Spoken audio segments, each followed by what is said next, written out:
"What do you recommend?" he asked. "Well, sir, most of the boys would just post some signs and maybe hire a few extra hands to ride the boundaries. Make it clear that this is private property and folks ought to respect it. And if they don't—" Jake's weathered face tightened slightly. "Then we'll speak with them directly, Mr. Blackwood. It's your land after all, and we can guide them off if need be." Harrison nodded absently, but his thoughts had already moved elsewhere. Through his window, he could see Marcus sitting on the porch steps, still in his nightclothes despite the late morning hour, reading what appeared to be a book of poetry. The sight should have irritated him, a young man of good, family lounging about when there was work to be done, but instead it filled him with a familiar sadness. When had they stopped talking about anything that mattered? When had their conversations become nothing but disagreements about responsibility and tradition and the importance of carrying on the family name? Harrison could remember holding Marcus as a baby, making plans for all the things they would do together, fishing, hiking, riding the boundaries of their land. But somehow, those plans had been pushed aside by the demands of business, replaced by boarding schools and tutors, and the assumption that success would naturally follow from privilege. "Mr. Blackwood?" Jake's voice brought him back to the present. "What would you like me to do about the situation in the northern range?" "Let me think about it," Harrison replied. "I'd like to see the area for myself before we make any decisions." Jake looked surprised. In all the years he had worked for Harrison, the boss had rarely involved himself in such routine matters. "If you say so, sir. When would you like to ride out there?" "Tomorrow morning," Harrison decided impulsively. "Early, and Jake, I'll be going alone." "Alone, sir? That's not advisable. It's rough country up there, and if there really are folks camped out—" "I can manage," Harrison interrupted, his tone making it clear that the discussion was over.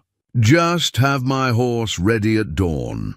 After Jake left, Harrison returned to the window and watched his son, who was now lying on his back in the grass, the book propped open above his face. There was something peaceful about the scene, something that reminded Harrison of his own boyhood before the weight of expectation and inheritance had settled on his shoulders. Perhaps a ride into the mountains would clear his head, help him think through not just the business situation, but the larger questions that had been troubling him. What kind of legacy was he really building? What would it mean if Marcus truly had no interest in continuing the family tradition? And why did the thought of asking people to leave land they might consider home sit so uneasily with him? The morning air carried the crisp bite of autumn as Harrison urged his horse up the narrow mountain trail, following the path his surveyor had marked on the crude map tucked inside his jacket. The ride had taken him farther from the ranch house than he had ventured in years. Through dense stands of pine and aspen that gradually gave way to more rugged terrain, dotted with granite outcroppings and hidden valleys. He had left before dawn, as promised, saddling his favorite mare without bothering to wake any of the hands. The solitude felt strange, after years of being surrounded by employees and obligations, but it also brought a clarity that had been missing from his daily routine. Up here, away from the constant demands of business and the tension with Marcus, he could think more clearly about the choices that lay ahead. The surveyor's map indicated that the main area of concern lay just beyond the next ridge, in a natural meadow that would be perfect for grazing if it could be cleared and fenced. Harrison had been considering expanding his cattle operations into this region for months, but the remote location and difficult terrain had made it a low priority. Now, with rumors of unauthorized camping and gathering, the situation required his personal attention. As he crested the ridge, Harrison pulled his horse to a stop and reached for the spyglass he kept in his saddlebags. The meadow spread out below him like a painting, surrounded by towering pines and crossed by a clear stream that caught the morning sunlight.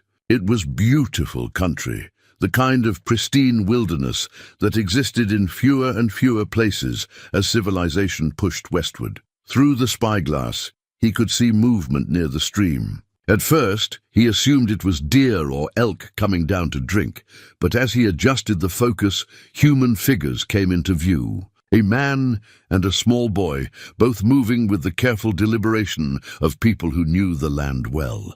Harrison's first instinct was irritation. These were his lands, and people had no business setting up here without permission. But as he watched, something about the scene began to capture his attention in a way he had not expected. The man was clearly teaching the boy, their movements coordinated in a way that spoke of patience and long practice. The boy carried a small basket while the man knelt beside him, pointing at plants along the stream that Harrison could not identify from his distant vantage point. Harrison found himself studying the pair with growing fascination. The man moved like someone who had been born to this country, reading signs in the earth and wind that remained invisible to Harrison's civilized eyes. His clothing was practical and worn, clearly made for function rather than appearance, and his long dark hair suggested Native American heritage. The boy appeared to be his son, sharing the same dark hair and careful movements, though his smaller size made his attempts to mirror his father's actions somewhat awkward. What struck Harrison most was the quality of attention between them. The man never showed impatience when the boy hesitated, never raised his voice, or showed the kind of frustration that Harrison recognized in himself when dealing with Marcus. Instead, there was a gentle persistence to his teaching, a willingness to repeat instructions and demonstrate techniques until the boy began to understand. Harrison thought of his own son, probably still asleep back at the ranch house, uninterested in learning anything about the business or the land that would someday be his inheritance. When had he last spent this kind of focused time with Marcus, teaching him something that mattered? When had either of them shown this kind of patience with the other? The man below stood up and said something to the boy, then pointed toward a patch of wild berries near the stream. Through the spyglass, Harrison watched as the boy reached carefully to pick them, checking each one, as his father had obviously taught him. The boy dropped a few into his basket, proud of his small harvest. Instead of criticism, the man simply nodded and explained something further, his tone calm and encouraging. Harrison found himself leaning forward in his saddle, caught up in the lesson despite himself. The man demonstrated how to test the fruit, how to recognize the plants by leaf and stem, how to move gently so as not to disturb the patch. He spoke quietly, his words lost in the distance, but his body language conveyed encouragement rather than correction. When the boy tried again, his confidence was clear, and Harrison could see the man's approval in the way he placed a hand on his son's shoulder. A memory surfaced unbidden from Harrison's own childhood, his father showing him how to manage the ranch accounts, standing stiff and impatient behind him, while Harrison fumbled with ledgers that seemed impossibly complex to his young mind. "Concentrate, boy," James Blackwood had said. "This is important. You'll need these skills if you're going to run this ranch someday." There had been no praise when Harrison finally balanced the figures, only the expectation that he would do better next time. The contrast was sharp enough to make Harrison shift uncomfortably in his saddle. Below him, the unnamed man was creating exactly the kind of memory that Harrison wished he had with his own father, patient, encouraging, focused entirely on the moment, rather than on future expectations or family legacy. As he continued to watch, Harrison noticed other details that spoke to the man's skill and knowledge. The way he moved through the landscape without disturbing the natural patterns, the careful attention he paid to the growth of plants and the behavior of birds, the obvious familiarity with every rock and tree in the area. This was not some drifter camping illegally on private land, but someone who belonged here in a way that Harrison, despite owning the property on paper, could never claim. The realization should have strengthened his resolve to clear the area of unauthorized activity. Instead, it filled him with something uncomfortably close to envy. How long had it been since he had felt that kind of connection to anything? How many years had passed since he had been able to focus completely on a single task without thinking about profit margins or political implications? Harrison was so absorbed in his observation that he almost missed the moment when everything changed. The boy had been reaching for more berries when a sudden breeze startled a flock of birds from the brush. The commotion startled Harrison's horse as well, causing it to dance sideways and let out a sharp whinny. The sound carried clearly in the still mountain air, and both the man and boy immediately looked up toward his position. Even at this distance, Harrison could see the man's posture change from relaxed instruction to alert caution. The boy moved quickly to his father's side, clearly recognizing the potential for danger. For a long moment, the three of them remained frozen in place, Harrison on the ridge with his spyglass, Samuel and Tommy in the meadow below. Then, with a decision that surprised him even as he made it, Harrison urged his horse forward down the slope toward the stream. He could have simply ridden away, reporting back to Jake that the area was indeed being used by hunters who would need to be moved along. He could have handled the situation through his foreman or the local sheriff, maintaining the distance that his position and wealth usually provided. Instead, he found himself picking his way carefully down the rocky trail, driven by something he could not quite name. As he approached, Harrison could see the man more clearly. He was younger than Harrison had expected, probably in his 30s, with the kind of weathered face that came from years of outdoor living. His dark eyes watched Harrison's approach with careful assessment, ready for trouble but not actively seeking it. The boy stayed close to his father's side, his small bow still in his hands but pointed safely toward the ground. "Good morning," Harrison called when he was still a comfortable distance away, his voice carrying the tone he used for business negotiations, polite but authoritative. The man nodded slowly.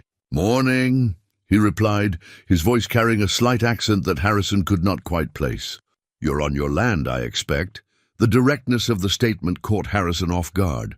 He had expected evasion or excuses, not this calm acknowledgement of the situation. "I am," he confirmed, dismounting from his horse but keeping the reins in his hand. "Harrison Blackwood.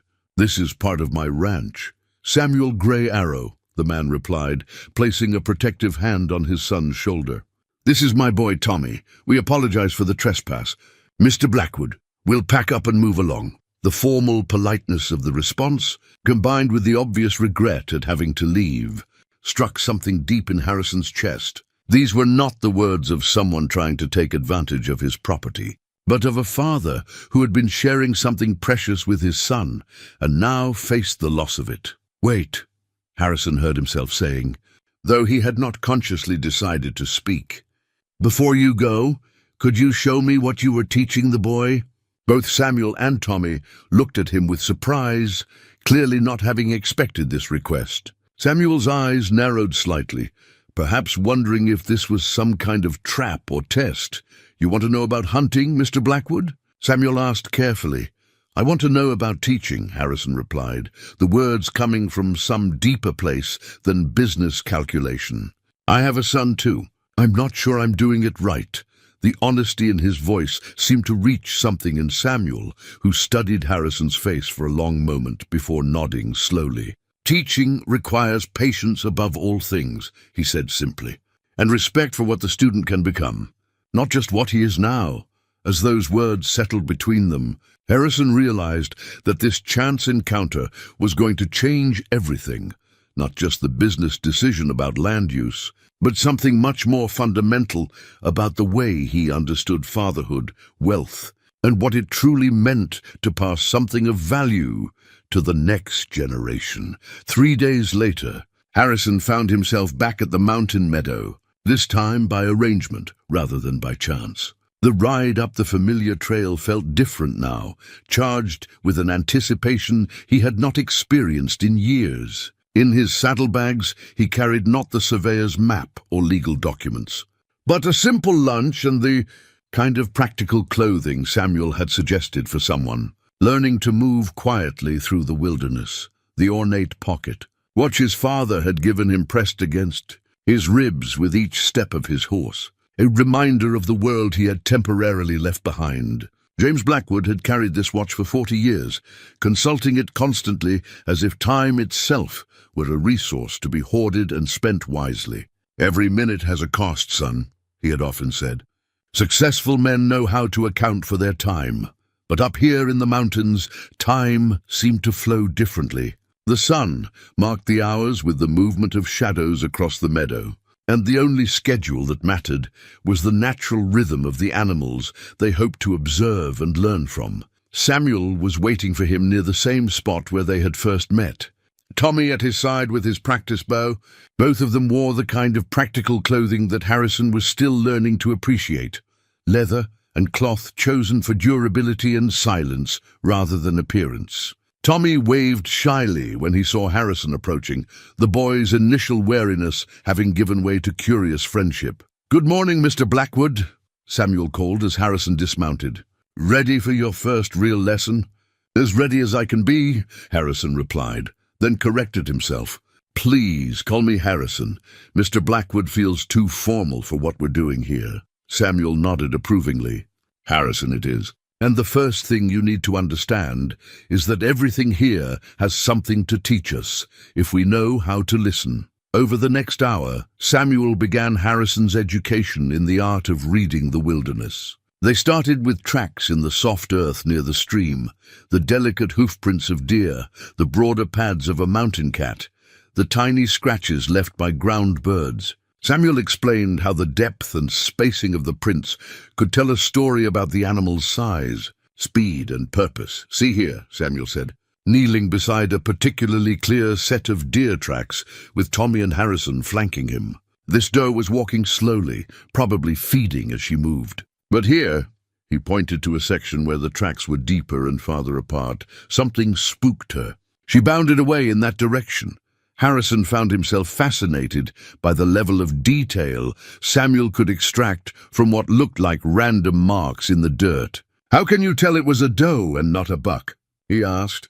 "Size of the hooves, mostly," Samuel explained patiently. "But also the way she moves. Bucks are more cautious during this time of year, more likely to test the air before committing to a direction. Does with fawns move more directly when they're not alarmed?" Tommy chimed in with the enthusiasm of a good student. "Papa says the tracks tell stories, but you have to know how to read them like words on a page." The comparison made Harrison smile.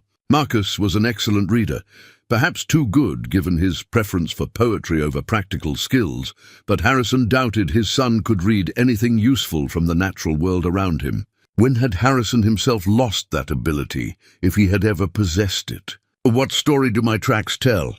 Harrison asked, gesturing back toward the path he had taken from his horse. Samuel and Tommy exchanged a look that might have been amusement. "You want the honest answer?" Samuel asked. "Always. You're learning to walk more quietly, but you're still thinking too much about where to put your feet instead of feeling the ground through them. Your horse is well trained and well cared for, but she's used to easier trails." And Samuel paused, studying Harrison's face for any sign of offense. "You check your watch a lot, even when you're trying not to." Harrison's hand moved instinctively to his vest pocket, then stopped as he realized what he was doing. Samuel's observation was uncomfortably accurate. Even here, surrounded by the timeless rhythms of the wilderness, he found himself thinking about the passage of minutes and the obligations waiting for him back at the ranch. "My father gave me this watch," Harrison said, pulling it out to show them. The gold case was engraved with the Blackwood family crest, and the inscription inside read, "Time is the most precious commodity, J.B. to H.B., 1863. Samuel examined the watch with respectful interest. But it was Tommy who asked the more penetrating question. "Does it make you happy, Mr. Harrison?" The simple directness of the question caught Harrison off guard. "Happy? It's a family heirloom, Tommy. It's valuable. But does it make you happy?" The boy persisted with the relentless logic of childhood. Harrison looked down at the watch in his palm, its steady ticking suddenly seeming loud in the mountain quiet. "I suppose it makes me feel connected to my father," he said slowly. "But no, I don't think it makes me happy." "Then why do you carry it everywhere?" Tommy asked. Before Harrison could formulate an answer, Samuel intervened gently. "Some things we carry because we have to, little wolf, not because we want to. But sometimes we carry them so long, we forget the difference." The observation hit closer to home than Harrison cared to admit. How many aspects of his life had he accepted as necessary when they were actually choices he had made out of habit or expectation? The constant pressure of business, the distance from Marcus, even the way he measured his success against his father's achievements, all of it suddenly seemed less inevitable than he had always assumed.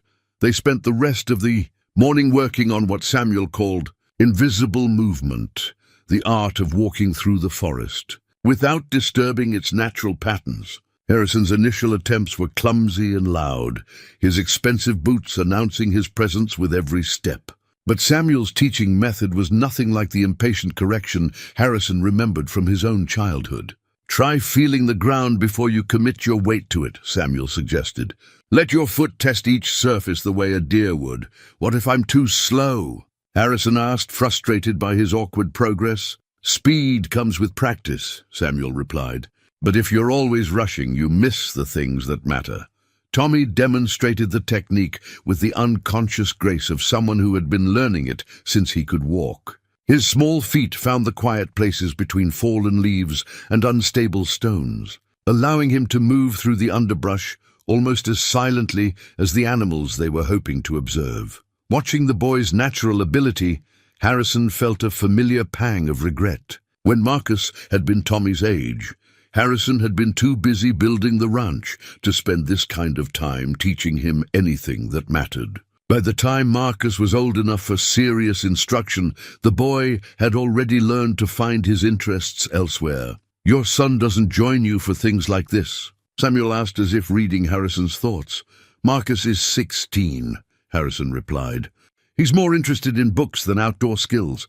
Sometimes I think he actively dislikes everything about ranch life." "What does he like?" Tommy asked with genuine curiosity. "Reading, writing. He talks about wanting to travel, to see the world beyond the ranch." Harrison heard the disapproval in his own voice and tried to moderate it. "I suppose there's nothing wrong with those interests, but they won't help him run a cattle operation." Samuel was quiet for a moment, clearly choosing his words carefully. "Maybe the question isn't what will help him run your operation, but what will help him become the man he's meant to be." The simple statement carried more weight than Samuel probably intended. Harrison had spent so many years thinking about molding Marcus into his successor that he had rarely considered what kind of person Marcus might want to become on his own terms. "Did your father teach you the way you're teaching Tommy?" Harrison asked. "Some of it," Samuel replied. "But I also learned from my grandfather and from other elders in our community. No one person can teach everything a child needs to know. What's the most important thing you're trying to teach, Tommy?" Samuel considered this question while they watched Tommy practice his stalking technique on a family of rabbits near the stream. The boy moved with increasing confidence, managing to get within 20 feet of the animals before they noticed his presence and bounded away. "Respect," Samuel said finally. "Respect for the land, for the animals, for the knowledge passed down by our ancestors. And respect for his own ability to learn and grow." "That's what I'm trying to do with Marcus," Harrison protested. Are you trying to teach him to respect what you've built, what you think is important?" The distinction was subtle but significant, and Harrison found himself without a ready answer. He had always assumed that teaching Marcus to value the ranch was the same as teaching him to value himself. But Samuel's question suggested otherwise. As the morning progressed, Harrison began to understand that Samuel's teaching method was fundamentally different from anything he had experienced. There was no sense of time pressure, no impatience with mistakes, no comparison to impossible standards. Samuel corrected errors by demonstration rather than criticism, and he celebrated small improvements with genuine enthusiasm. Most importantly, Samuel seemed to trust that Harrison would learn at his own pace and in his own way. There was no sense that failure would result in disappointment or withdrawal of approval, only patient encouragement to try again. By the time they prepared to part ways, Harrison felt both exhausted and energized. His body ached from the unfamiliar effort of moving quietly through rough terrain, but his mind felt clearer than it had in years. The complicated problems of ranch management and family relationships seemed less overwhelming when viewed from the perspective of this mountain meadow. "Same time tomorrow?" Harrison asked as he prepared to mount his horse. "If you'd like," Samuel replied. "But tomorrow we'll work on something different. Reading the wind and weather. It's a skill that might serve you well in your business as much as in hunting." As Harrison rode back toward the ranch, he found himself thinking less about the practical applications of what he was learning and more about the quality of attention Samuel brought to teaching. There was something almost sacred about the way the man shared his knowledge, as if each lesson was a gift rather than an obligation. The pocket watch ticked steadily against his ribs, marking time in its relentless way. But for the first time in years, Harrison felt as if he had spent time rather than merely letting it slip away from him. The leather medicine pouch hung from Samuel's belt like a small repository of ancient wisdom, its worn surface darkened by years of careful handling and mountain weather. Inside, Harrison had learned, were herbs and roots that Samuel's grandmother had taught him to gather, remedies for everything, from infected wounds to winter coughs that had kept their people healthy long before doctors with formal training had ventured into these remote valleys. It was their fifth lesson together, and Harrison had arrived at the meadow carrying supplies he hoped would demonstrate both his gratitude and his growing commitment to this unlikely friendship. In his saddlebags were coffee, sugar, dried beef, and ammunition, practical gifts that he hoped Samuel could use without feeling obligated. "You don't need to bring payment for what I'm teaching you," Samuel said when Harrison began unpacking the supplies, though his tone carried appreciation rather than offense. "It's not payment," Harrison replied. "It's what friends share with each other." The word friends hung in the morning air between them, and Harrison realized he had spoken it without conscious thought. When had he last made a new friend? Not a business associate or social acquaintance, but someone whose company he genuinely valued for its own sake. Samuel seemed to consider this distinction, then nodded slowly. "Friends share more than supplies," he said. "They share knowledge, stories, understanding. Then I owe you more than you owe me," Harrison admitted.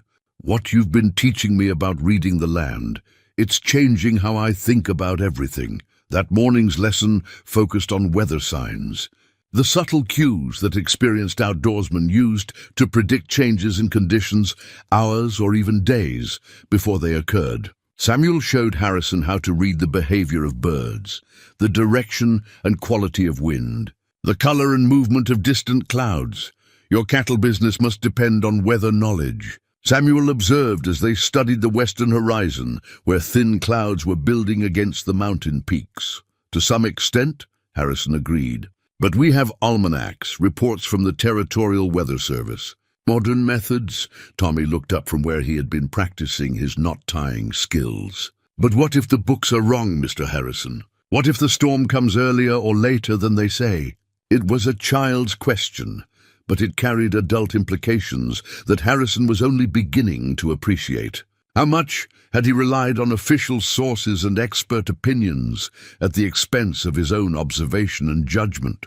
How many decisions had he made based on what he thought he was supposed to know rather than what he could actually see? Samuel demonstrated how to test the wind with a handful of dry grass, reading its direction and strength by watching how the individual blades separated and fell. The old ones used to say that the wind carries messages from all the places it has been. If you know how to listen, it will tell you what's coming. As if to prove his point, the wind shifted subtly, bringing with it the scent of rain from the distant peaks. Samuel breathed deeply, testing the air like a wine connoisseur evaluating a vintage. "Rain tonight," he announced with quiet confidence. "Maybe tomorrow too." The storm is still building strength in the high country. Harrison found himself breathing deeply as well, trying to detect the signs that Samuel read so easily. There was something there, a change in humidity, a different quality to the light, but he lacked the experience to interpret what his senses were telling him. "How did you learn all this?" Harrison asked. "Did your father teach you, like you're teaching Tommy?" Samuel's expression grew thoughtful, perhaps even slightly sad. My father died when I was not much older than Tommy is now. Hunting accident, a wounded bear that we thought was dead. My grandfather and the other elders raised me after that.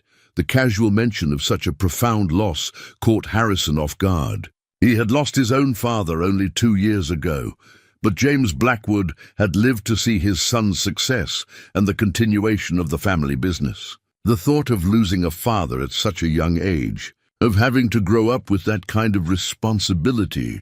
"I'm sorry," Harrison said, the words feeling inadequate but necessary.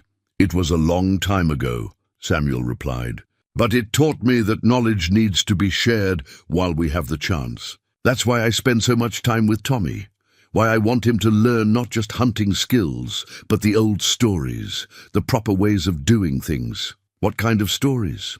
Tommy asked, settling into his favorite position for listening, cross-legged on the ground, with his chin propped on his hands.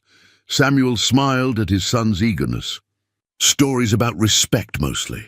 Like the story of the hunter who took more than he needed and lost the ability to find any game at all. Or the story of the young brave who learned to listen to his grandmother's wisdom instead of thinking he knew everything himself." Harrison found himself drawn into these stories despite their unfamiliar cultural context. They carried truths that transcended their specific origins, lessons about humility, patience, and the consequences of taking more than one gave back. As he listened, he began to understand that Samuel's approach to education was fundamentally different from his own experience. Rather than teaching rules and techniques, Samuel was transmitting a way of thinking about the world and one's place in it. "Do you have stories like that for your son?" Samuel asked when he finished telling Tommy about the hunter who learned to apologize to the spirits of the animals he killed.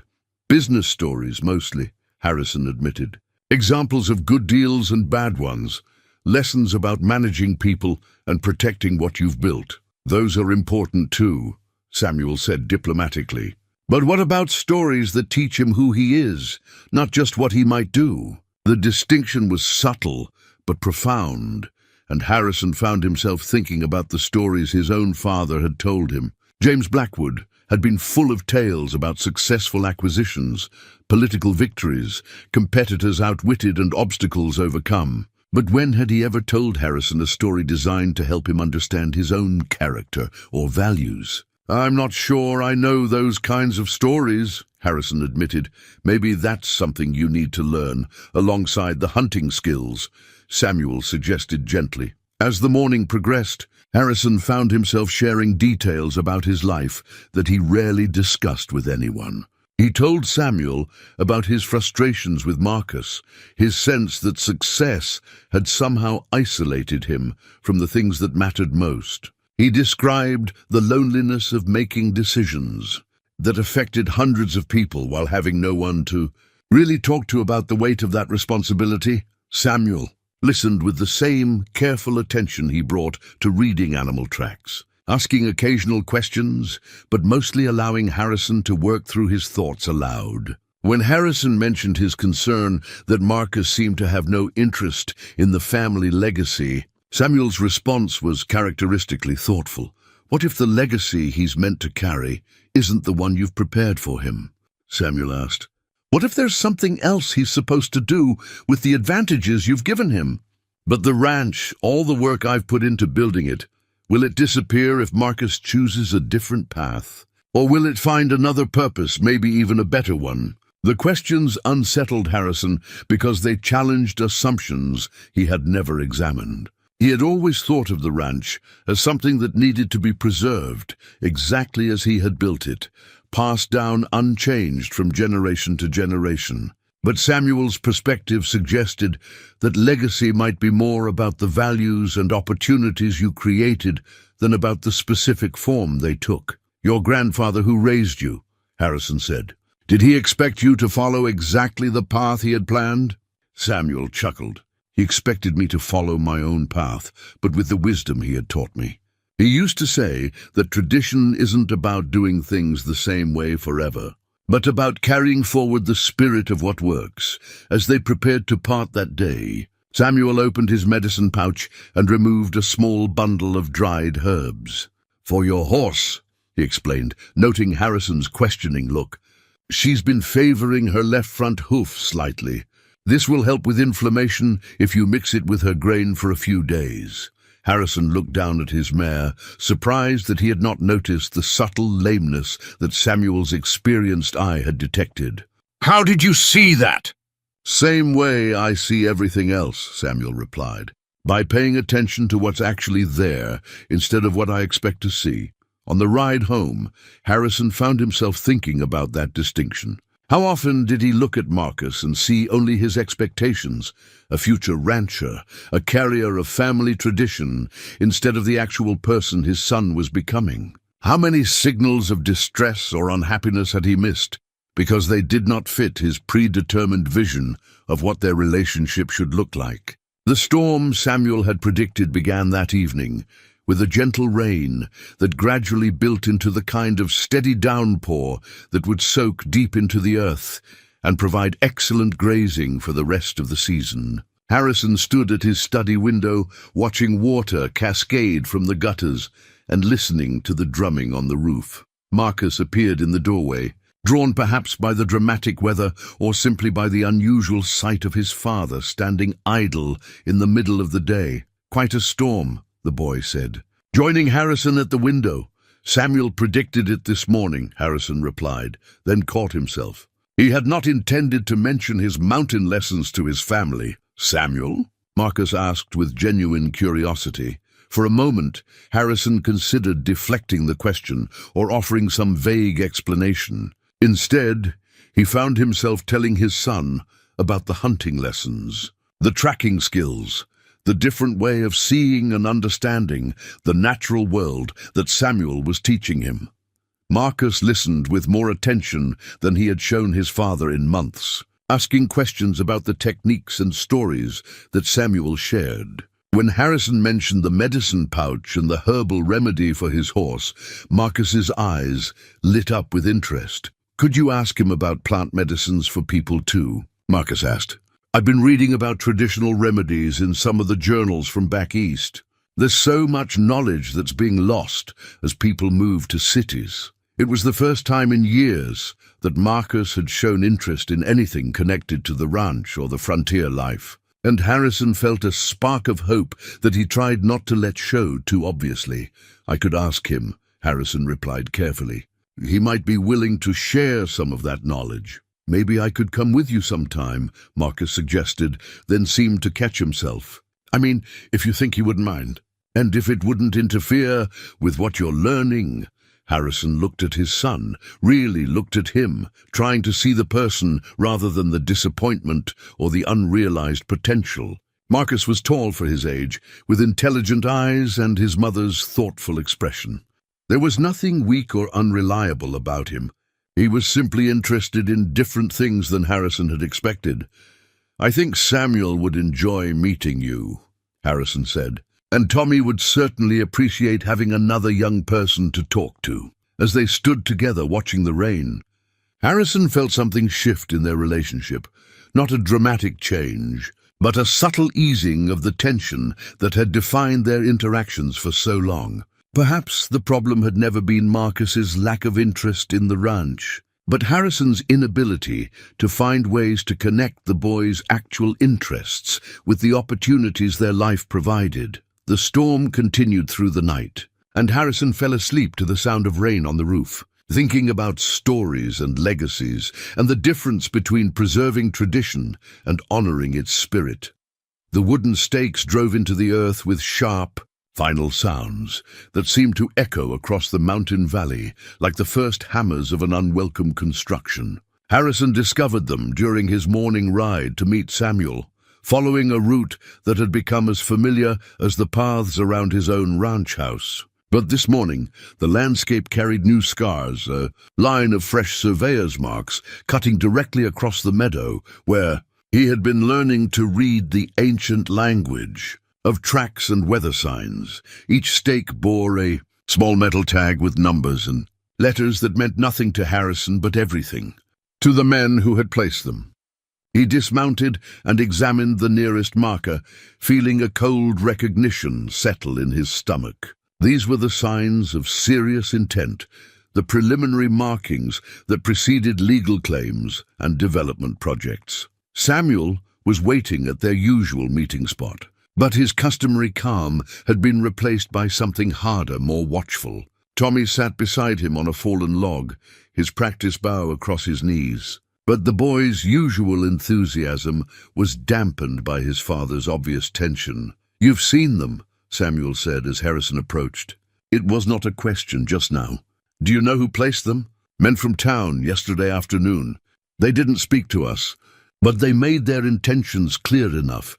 Samuel's voice carried the careful neutrality of someone who had learned to expect disappointment from powerful people. Harrison felt the uncomfortable weight of his own position in this conflict. As one of the largest landowners in the territory, he was naturally aligned with the interests that drove such development projects. The men who had placed these stakes were probably his business associates, members of the same cattlemen's association that Jake Morrison had mentioned during their conversation about clearing unauthorized activity from his northern range. What did they survey? Harrison asked, though he suspected he already knew the answer. "Everything from the creek to the ridge," Samuel replied, gesturing toward the boundaries that encompassed not just their usual meeting place, but the entire area where his family had hunted for generations. "If someone's claiming this land, we'll have to find somewhere else." The simple acceptance in Samuel's voice struck Harrison like a physical blow. Here was a man who had been sharing invaluable knowledge with him, teaching him skills that connected him to the land in ways he had never imagined. And yet Samuel assumed that when it came to a conflict between his rights and the rights of wealthy developers, he would inevitably lose. "It's not that simple," Harrison said, though he was not sure what he meant by that statement. "Isn't it?" Samuel asked quietly. "Men with money want the land. We don't have money. We move on." Tommy looked up at his father with the kind of trust that assumed adults could fix problems that seemed insurmountable to children. "But Papa, where will we go? This is our place." Samuel's hand moved to rest on his son's shoulder with the gentle authority Harrison had come to recognize as one of his most admirable qualities. "There are other places, little wolf. We've moved before, but you shouldn't have to move," Harrison said, surprising himself with the intensity of his reaction. "Your family has been hunting here longer than anyone can remember." "Long enough doesn't matter if it's not legal enough," Samuel replied with the weary wisdom of someone who had learned hard lessons about the way power actually worked in the world. Harrison studied the surveyor's stakes, trying to understand what they represented beyond the obvious threat to his friendship with Samuel. Someone with significant resources had invested in having this land professionally surveyed, which meant they had specific plans and probably legal backing for whatever development they envisioned. "Do you know who's behind this?" Harrison asked. Samuel shook his head. "The surveyors didn't say, and we didn't ask. Sometimes it's better not to know the names of people who have already decided you don't matter." The casual acceptance of powerlessness in Samuel's voice bothered Harrison more than any direct accusation could have. Here was a man whose knowledge of the land surpassed that of any university-trained expert, whose skills could keep a family alive in conditions that would kill most civilized people. And yet he assumed that his voice would carry no weight against the forces that had marked his hunting grounds for development. "What if I made some inquiries?" Harrison offered. "I have connections in the business community. Maybe I could find out what's being planned, see if there are alternatives." Samuel looked at him with something that might have been surprise or might have been skepticism. "Why would you do that?" "You barely know us." The question forced Harrison to examine his own motivations, which were more complex than he had realized. Partly, he was motivated by friendship and gratitude for what Samuel had taught him. But partly, he was driven by a growing recognition that the kind of development these stakes represented would destroy something irreplaceable. Not just Samuel's hunting grounds, but a way of understanding the land that was becoming rarer with each passing year. Because what you've shown me here has value, Harrison said slowly. Not just to you and Tommy, but to anyone who wants to understand what this country really is beneath all the legal documents and property lines. Tommy brightened at this declaration of support, but Samuel remained cautious. Powerful men don't usually change their plans because someone like me asks them to. They might listen to someone like me, Harrison replied, then immediately wondered if that was true. His influence was significant within his own sphere, but it had limits, especially if he found himself opposing the interests of his peers. As they continued their conversation, Harrison learned more about Samuel's history with the land than he had discovered in all their previous meetings. The Grey Arrow family had been hunting in these mountains since before the first wagon trains crossed the territory, maintaining a seasonal camp here for generations. Samuel's grandfather had signed agreements with early settlers that were supposed to protect their traditional hunting rights. But those documents had been lost or ignored as legal systems changed and power shifted to newer arrivals. My grandfather used to say that the land doesn't belong to anyone, Samuel explained as they walked among the surveyor's stakes. But people can belong to the land if they understand their proper place in it. The distinction was more than philosophical. It represented a fundamental difference in worldview that Harrison was only beginning to appreciate. He had always thought in terms of ownership, control, and the right to exclude others from property he had purchased or inherited. Samuel's perspective suggested a more complex relationship based on stewardship, respect, and the understanding that the land would outlast any individual's claim to it. If you lose access to this area, Harrison asked, what happens to all the knowledge you've been sharing with me? The tracking skills, the weather reading, the understanding of animal behavior? Some of it can be learned other places, Samuel replied. But some of it is specific to this valley, this ecosystem. Once we're gone, that knowledge goes with us. Harrison found this thought deeply troubling. In his business world, valuable knowledge was documented, preserved, and passed down through institutional memory. But the kind of wisdom Samuel possessed existed only in the minds and hands of people who had lived it. And once those people were displaced or died, entire libraries of understanding disappeared forever. That afternoon, Harrison rode directly to town instead of returning to his ranch. The territorial capital was growing rapidly, transforming from a frontier settlement into something that resembled the eastern cities where Marcus dreamed of living. New buildings rose alongside the old, and the streets bustled with the kind of commercial energy that usually excited Harrison, but today filled him with unease. The office of the territorial surveyor occupied the second floor of a new brick building that announced its importance through impressive architecture and expensive furnishings. Harrison's name and reputation gained him immediate access to the chief surveyor, a competent man named Patterson who had handled several projects for Harrison's associates. Mr. Blackwood, Patterson said warmly, gesturing toward a leather chair that probably cost more than most people earned in a month. What brings you to town? Planning some development projects of your own? Actually, I wanted to ask about a survey that was conducted yesterday in the northern mountains, Harrison replied, accepting the offered seat. Near Miller's Creek, in the High Valley, Patterson consulted a large ledger book, running his finger down columns of entries until he found what he was looking for. Ah, yes, the Consolidated Development Project. Quite ambitious, actually. Someone's planning a significant investment in that area. Consolidated Development?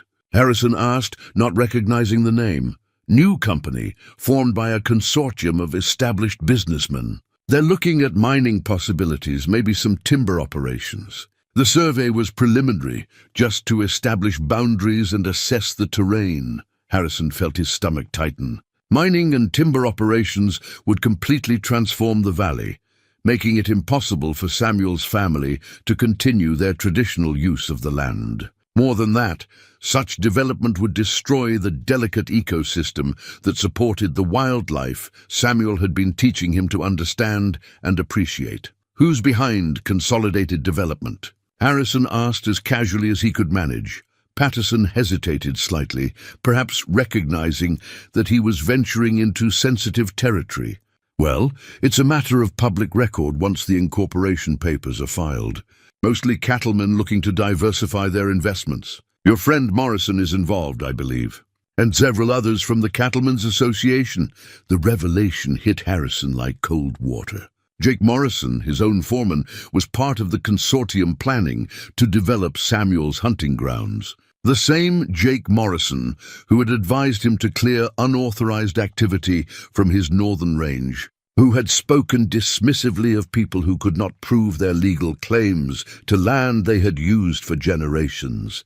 Is this connected to my holdings in any way? Harrison asked carefully. Not directly, though I believe some of the access roads would cross your property. Nothing that couldn't be worked out between business partners, of course. Harrison left the surveyor's office with his mind racing. The development of Samuel's hunting grounds was not some distant corporate decision made by strangers. It was a project involving people he worked with, people who probably assumed he would support their plans without question. His opposition to the project would not be seen as a neutral business decision, but as a betrayal of his own social and economic class. As he rode home through the gathering dusk, Harrison found himself thinking about loyalty and obligation in ways that had never occurred to him before. He had always assumed that his primary loyalty was to his family, his business interests, and his peers in the ranching community. But his friendship with Samuel had created new obligations, new ways of thinking about what it meant to be a good neighbor and a responsible steward of the land. The choice he faced was not just about protecting Samuel's hunting grounds. It was about deciding what kind of man he wanted to be, what kind of legacy he wanted to leave beyond the accumulation of wealth and property. For the first time in his adult life, Harrison found himself questioning whether the interests of his social class were automatically aligned with his own deepest values. The surveyor's stakes stood in the mountain meadow like grave markers for a way of life that was about to end. But perhaps, Harrison thought as he approached his ranch house, they did not have to be final. Perhaps there were other ways to think about development and progress that did not require the complete destruction of everything that had come before. The eagle feather lay across Tommy's small palm like a piece of captured sky, its dark brown surface marked with the subtle patterns that only came from a bird that had soared above the highest peaks. Samuel's father had given him a similar feather when he was Tommy's age, and his grandfather before that, a tradition that stretched back through generations of hunters who understood that some gifts carried more than material value. This belonged to my grandfather, Samuel explained as he carefully transferred the feather to Tommy's hands. He said it would help me remember that there are always higher perspectives even when things seem difficult. They were sitting in their favorite spot beside the stream, but the mood was different today. 3 weeks had passed since the discovery of the surveyor's stakes, and despite Harrison's promises to investigate the situation, the wooden markers remained in place like silent sentries, announcing the countdown to change. Harrison had been meeting with them regularly throughout this period, and Tommy had grown genuinely fond of the wealthy rancher who listened to his father's teachings with such careful attention. But today, Harrison carried news that would test all of their friendships and assumptions about loyalty. I found out who's behind the development project, Harrison said without preamble as he approached their camp. It's complicated. Samuel looked up from the small fire where he had been preparing coffee in a battered tin pot, reading something in Harrison's expression that suggested more trouble than they had anticipated. Tommy continued examining his grandfather's feather, but his posture showed he was listening to every word. How complicated? Samuel asked. My foreman, Jake Morrison, is one of the investors, along with several other men from the Cattlemen's Association. Harrison paused, clearly struggling with how much to reveal. They formed a company called Consolidated Development. They're planning mining operations, possibly timber harvesting. The words settled over their small camp, like the shadow of a passing storm cloud. Samuel had experienced enough broken promises and betrayed trusts to understand immediately what this meant. not just for his family's access to their traditional hunting grounds, but for Harrison's ability to help them even if he wanted to. "Men you work with," Samuel said, his voice carefully neutral. "Men I've worked with for years," Harrison confirmed. "Men who assume I'll support their business ventures without question." Tommy looked up from his feather, his young mind processing the implications with the clarity that sometimes comes to children when adults are trying to soften difficult truths. "Does that mean you can't help us anymore, Mr. Harrison?" The direct question cut through all the diplomatic language and political considerations that had been occupying Harrison's thoughts for weeks. Here was an 8-year-old boy asking whether their friendship was strong enough to survive conflicting loyalties and economic pressures. "I don't know," Harrison answered honestly, "but I'm going to try." Over the next hour, as they shared coffee and the simple meal Samuel had prepared, Harrison explained what he had learned about the development project. Consolidated Development had significant financial backing and political support.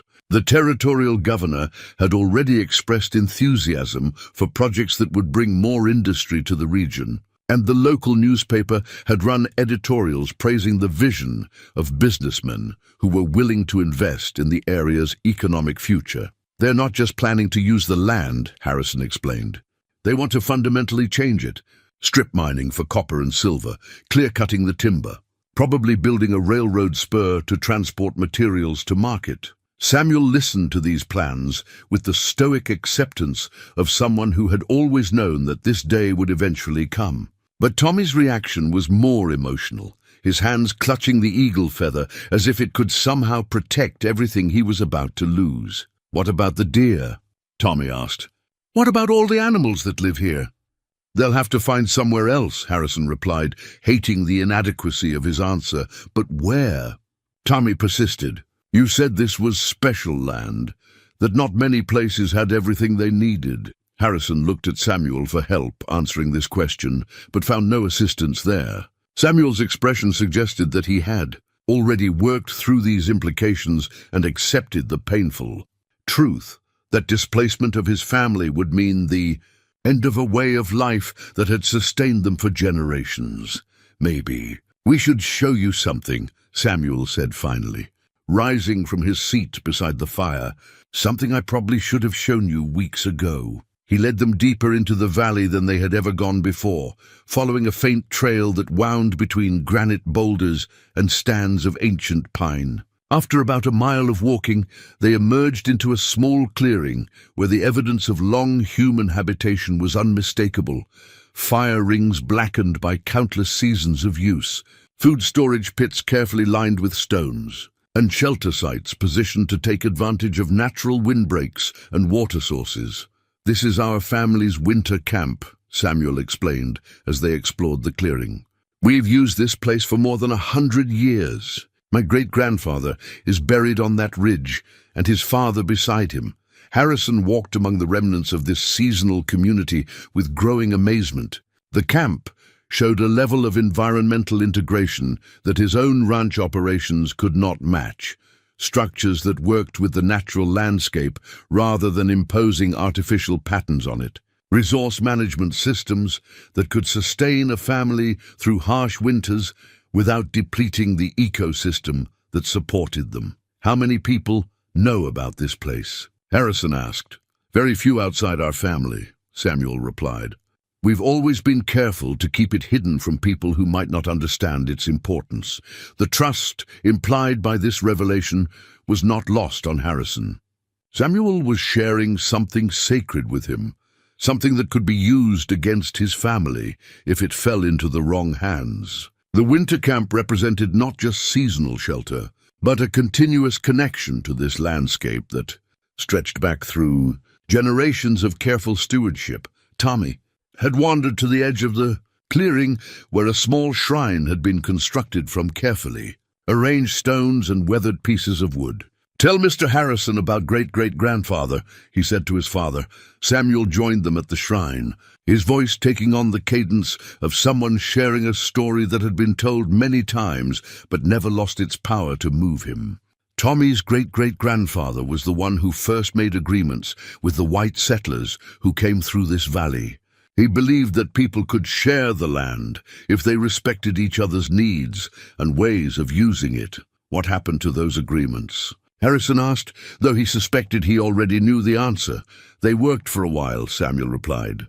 But as more settlers came, and as the government systems changed, the new people stopped honoring the old agreements. They said if we couldn't prove our ownership with the right kind of papers, we had no legitimate claim to be here. Harrison found himself thinking about the legal framework that governed property rights in the territory, systems designed by and for people who understood land as a commodity to be bought and sold rather than as a living system that supported communities across generations. From that perspective, Samuel's family's connection to this place was indeed unprovable and therefore irrelevant. But standing in the clearing where Tommy's ancestors had lived and died and passed down their knowledge, Harrison began to understand that legal frameworks could be wrong, that some forms of ownership were deeper and more legitimate than what could be documented in territorial land offices. If the mining project goes through, he said slowly, all of this will be destroyed. All of it, Samuel confirmed. Not just the camp, but the whole ecosystem that makes it possible. The stream will be polluted, the wildlife driven away, the plants we depend on poisoned by mining chemicals. Tommy had been listening to this conversation with the focused attention of a child trying to understand adult problems that would determine his future. Now he looked up at Harrison with the kind of direct question that adults often spend years avoiding. Are you going to let them do it, Mr. Harrison? Are you going to let them wreck our home? The question hung in the mountain air like a challenge that could not be deflected or diplomatically avoided. Tommy was not asking about business considerations or political realities. He was asking about friendship, loyalty, and the courage to stand up for what was right, even when it was difficult. I'm going to try to stop them, Harrison heard himself saying, though he had not consciously made that decision until the words were out of his mouth. The commitment felt both terrifying and liberating. Terrifying because it would put him in direct conflict with his business associates and possibly threaten his own economic interests. Liberating because it finally aligned his actions with values he had been rediscovering through his friendship with Samuel and Tommy. You understand what that might cost you? Samuel asked quietly. I'm beginning to, Harrison replied. But I think I'm also beginning to understand what it would cost me not to try. As they walked back toward their usual meeting place, Harrison found himself thinking about legacy in ways that transcended the simple accumulation and preservation of wealth. His father had built the Blackwood Empire through shrewd business decisions and the careful cultivation of powerful alliances. But what kind of legacy would Harrison leave if he allowed those same alliances to destroy something as irreplaceable as Samuel's family connection to this land? That evening, as Harrison rode home through the gathering dusk, he carried with him not just the memory of Tommy's trust and Samuel's quiet dignity, but also the eagle feather that Tommy had insisted he take. So you don't forget there are always higher perspectives, the boy had said, pressing the feather into Harrison's reluctant hands. Now, as Harrison contemplated the conflict ahead, he understood that Tommy's gift represented more than just a token of friendship.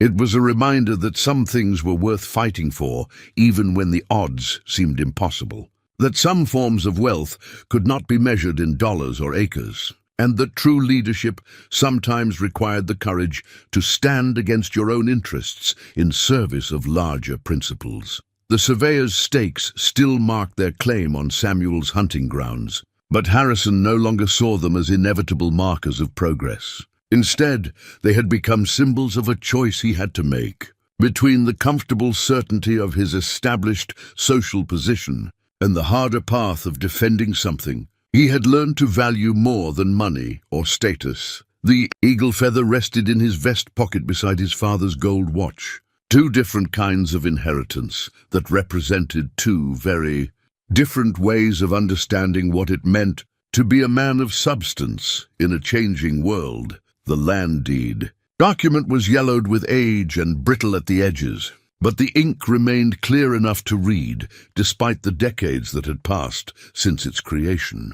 Harrison held it carefully in the lamplight of Samuel's simple cabin. Squinting at the formal legal language that had been penned in careful script by some long-dead territorial clerk, he had come to the mountains this morning intending to warn Samuel about the acceleration of the Consolidated Development Project. Jake Morrison had informed him that surveying would be completed within the week, and actual mining operations could begin before winter.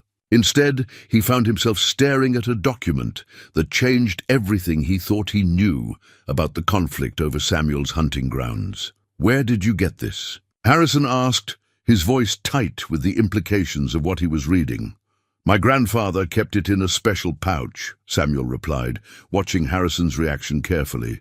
"Along with other papers from the old days. I never paid much attention to them until you started asking questions about legal ownership."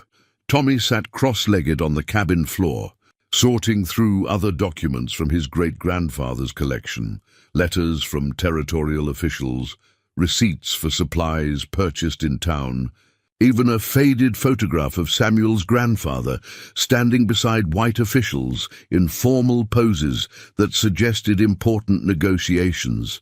But it was the land deed that commanded Harrison's full attention. The document, dated 1847 and bearing the official seal of the territorial government, granted Samuel Iron Crow and his descendants in perpetuity hunting and seasonal residence rights to the valley systems surrounding Miller's Creek, extending from the natural stone bridge to the high meadows below Eagle Peak. The description matched Samuel's traditional hunting grounds perfectly, and the legal language was unambiguous. This was not some informal agreement or verbal understanding that could be dismissed by modern courts. It was a formal treaty, properly witnessed and recorded, that granted Samuel's family legal rights to the disputed land. "Do you understand what this means?" Harrison asked, his mind racing through the implications. "I understand it's a piece of paper that powerful men will say doesn't matter anymore." Samuel replied with the weary pragmatism of someone who had learned not to trust legal systems that could be reinterpreted whenever convenient for people with money and influence. "No," Harrison said firmly. "This is a binding legal document. If it's authentic, and it appears to be, then your family has legitimate claim to this land that predates any mining rights Consolidated Development might think they've acquired." Samuel looked skeptical. "You think white men's courts will honor agreements made with Indians 50 years ago?" The question forced Harrison to confront uncomfortable truths about the legal system he had always assumed would protect legitimate property rights. Samuel was right to be skeptical. Territorial courts had a long history of finding reasons to invalidate Native American land claims, regardless of the legal strength of the documentation. But Harrison also knew something that Samuel did not. The current territorial judge was a man named Henry Thornton, a former law school classmate of Harrison's, who prided himself on legal precedent and constitutional principles. If the case could be presented properly, with competent legal representation and evidence of the document's authenticity, Thornton might be willing to uphold the original treaty. "It's not going to be easy," Harrison admitted. "But this document gives us a legal basis to challenge the mining project. If we can prove your family's prior claim, Consolidated Development won't be able to proceed." "Us?" Samuel asked quietly. The pronoun had slipped out without conscious thought, but Harrison realized he meant it completely. This was no longer about helping a friend with a property dispute. It was about standing up for principles that transcended business interests and social loyalties. "I'm going to help you." "Fight this," Harrison said. "Whatever it takes." Tommy looked up from the old photographs he had been examining. "Does this mean we won't have to leave, Papa?" "Maybe, little wolf," Samuel replied cautiously. "But it also means we might be in for a difficult time. Some people won't be happy about us standing up for our rights." The understatement carried more weight than its simple words suggested. Harrison was beginning to understand that his decision to support Samuel's legal claim would be seen as betrayal by his business associates, potential financial suicide by his peers, and incomprehensible disloyalty by men like Jake Morrison, who viewed territorial development as inevitable and necessary progress. Over the next several hours, Harrison and Samuel worked through the implications of the land deed and developed a strategy for presenting Samuel's case to the territorial court. Harrison would hire the best legal representation available, using his own resources and connections to ensure that Samuel's claim received proper consideration. Samuel would gather additional evidence of his family's continuous use of the land, witnesses who could testify to the winter camps, documentation of seasonal hunting patterns, anything that would support the legitimacy of the original treaty. But even as they planned their legal strategy, Harrison found himself thinking about the broader conflict this case would create. Jake Morrison was not just an employee. He was a friend and trusted advisor who had helped build the Blackwood Ranch into its current success. The other members of Consolidated Development were men Harrison had worked with for years, men who had supported his political interests and included him in profitable business ventures. His opposition to their mining project would not be seen as a neutral legal matter, but as personal betrayal that could destroy relationships and business partnerships that had taken decades to build. More than that, it would mark him as the kind of man who put sentiment and friendship above practical business interests, a reputation that could undermine his effectiveness in future negotiations and ventures. "You don't have to do this," Samuel said, as they finished reviewing the documents. "You've already taught me more about your world than I ever expected to learn." "That's enough." "No, it's not enough," Harrison replied. "This isn't just about you anymore, or even about this land. It's about what kind of community we're building here, what kind of place we're leaving for our children." As if summoned by the mention of children, Marcus appeared in the cabin doorway, having ridden up the mountain trail that Harrison had described to him weeks earlier. The young man looked around the simple interior with obvious interest, taking in the practical furnishings and the evidence of a life lived close to the natural world. "Father," Marcus said uncertainly, "Jake Morrison said you might be here. Mother was worried when you didn't return for dinner." Harrison realized with a start that he had been so absorbed in the implications of Samuel's land deed that he had completely lost track of time. The sun was setting outside the cabin windows, and he had promised Eleanor he would be home by evening. "Marcus, I'd like you to meet Samuel Gray Arrow and his son Tommy," Harrison said, making the introductions he had been planning for weeks. "Samuel, this is my son Marcus." The young men studied each other with the cautious interest of people who had heard descriptions but were meeting for the first time. Marcus was clearly intrigued by Tommy's easy confidence and the evidence of outdoor skills that he had never developed himself. Tommy seemed fascinated by Marcus's formal education and his tales of life in eastern cities. "Father's told me about the hunting lessons you've been giving him," Marcus said to Samuel. "And about the plant medicines you know about. I've been reading about traditional remedies in some medical journals." Samuel's eyes lit up with interest. "What kind of medicines have you been reading about?" As the two began discussing herbal treatments and traditional healing practices, Harrison found himself watching an interaction he had not expected. Marcus was engaging with Samuel's knowledge not as exotic curiosities, but as legitimate areas of study that connected to his own intellectual interests. For the first time, Harrison could see a way that his son's scholarly inclinations might complement rather than conflict with the practical realities of frontier life. But their family reunion was interrupted by the sound of horses approaching the cabin at a rapid pace. Through the windows, Harrison could see torches and the shapes of multiple riders, more people than would come visiting at this hour unless something was seriously wrong. "Expecting company?" Harrison asked Samuel, though the tense set of the other man's shoulders suggested he was not. "No," Samuel replied, moving toward the rifle that rested beside the door. "And people who come after dark with torches usually aren't bringing good news." The riders stopped just outside the circle of light cast by the cabin windows. Harrison could see at least 6 men, all heavily armed, and he recognized several of them as employees of various ranching operations. At the front of the group, clearly in command, sat Jake Morrison. "Mr. Blackwood," Jake called out in a voice that carried across the clearing. "We need to talk. You too, Indian. Step outside where we can see you." The formal tone and the obvious threat behind it made Harrison's decision clear. Whatever Jake Morrison and his companions wanted to discuss, it was connected to the land rights issue and Harrison's growing support for Samuel's legal claim. "Stay inside," Harrison told Marcus and Tommy quietly. "Whatever happens, don't come outside unless we call for you." Samuel checked his rifle and moved to stand beside Harrison at the door. "You sure you want to be part of this?" he asked quietly.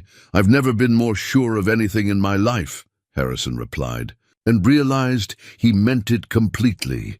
As they stepped outside to face Jake Morrison and his riders, Harrison understood that this confrontation would determine more than just the fate of Samuel's hunting grounds. It would decide what kind of man he was going to be, what kind of legacy he was going to leave, and whether his friendship with Samuel was strong, enough to survive the kind of pressure that powerful men could bring to bear when their interests were threatened. The land deed in his pocket felt like both a weapon and a shield as he walked forward to meet whatever Jake Morrison and Consolidated Development had decided to do about his betrayal of their interests. The Winchester rifle rested across Harrison's knees as he sat on the porch of Samuel's cabin, its familiar weight both reassuring and symbolic of how dramatically his life had changed in the past month. He had owned this rifle for 15 years, using it primarily for hunting deer on his own property and the occasional coyote that threatened his cattle. Now it represented his willingness to fight for something more important than business interests or social standing.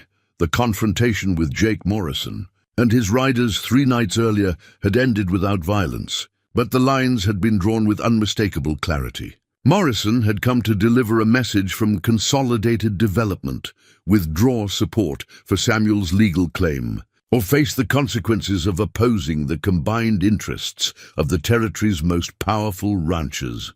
"You're making a mistake, Harrison," Morrison had said, his voice carrying the disappointed tone of someone who had expected better from a business partner. "This Indian's got some old papers that don't mean anything in the modern world. You're risking everything you've built for people who don't even understand property rights." Harrison's response had been simple and direct. "I understand property rights perfectly, Jake. That's why I'm supporting Samuel's legal claim." The conversation that followed had been illuminating in ways Harrison had not expected. Morrison and the other riders had revealed the full scope of Consolidated Development's plans for the valley. Not just mining operations, but a comprehensive transformation that would include lumber mills, a company town, and transportation infrastructure that would fundamentally alter the character of the entire region. More troubling was Morrison's casual assumption that Harrison's opposition could be overcome through economic pressure and social isolation. "You can't run a ranch operation without cooperation from the community, Harrison. Think about what you're risking for some romantic notion about Indian rights." But Harrison had already thought about it extensively and honestly. His decision to support Samuel's claim would indeed carry costs, some financial, some social, some personal.